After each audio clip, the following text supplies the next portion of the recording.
And SigEp is out there. PiKA is on the ground right now. SigEp is just above the ground right now. PiKA has run away. SigEp is run away now. They're ready to go. So this second official women's heat is about to go underway.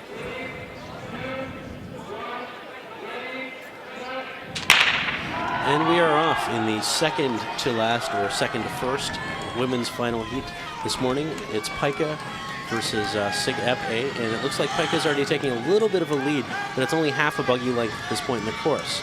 So you'd expect, given yesterday's times, to see a little bit more separation, but we'll see if they get that in the free roll or just get it as they make their transition about 2 seconds faster than SigEp at this point. Very smooth transition as it goes into the free roll. And PiKA's getting ready to push off and giving a nice final hard shove into the free roll. Good in timing. And SigEp A's shove, actually, it looks like they made up a little bit of time in their hill, too, as they're only about a second behind. Yeah, both teams are very smooth. There is a good distance between the two. I would say it's probably about 2 or 3 seconds, and it looks like PiKA's pulling away.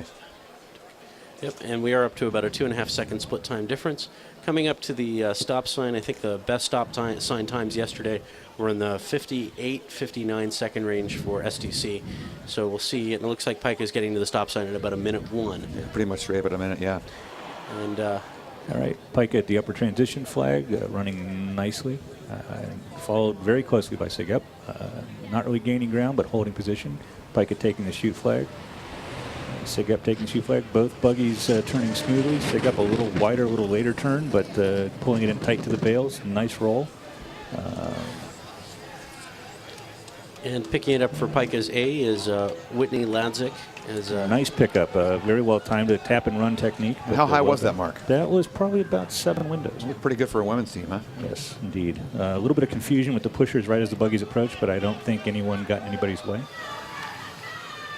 And they make their transition from hill 3 to hill 4. And with the large crowds, you are getting a little bit more volume out of them, encouraging and cheering people on, as PiKA and SigEp are actually pretty close. Yeah, SigEp is very close, far closer than I would have expected.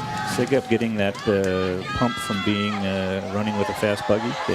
Well, the SigEp driver pusher might actually overtake the hill 4-5. As they both make their transition with about 2:08 on the clock. So with 25-second times, that would be a huge improvement for SigEp. Put up a time yesterday of 2:40.3. Well, the SigEp Hill 4 was pretty good and is a big improvement, but you know the PiKA pusher right now is really pulling away. Yeah. And they were neck and neck at the 4-5 transition. But wow, it looks like PiKA will cross the finish line with a time of about 2:31, and SigEp making a massive improvement over yesterday, crossing the line at 2:34.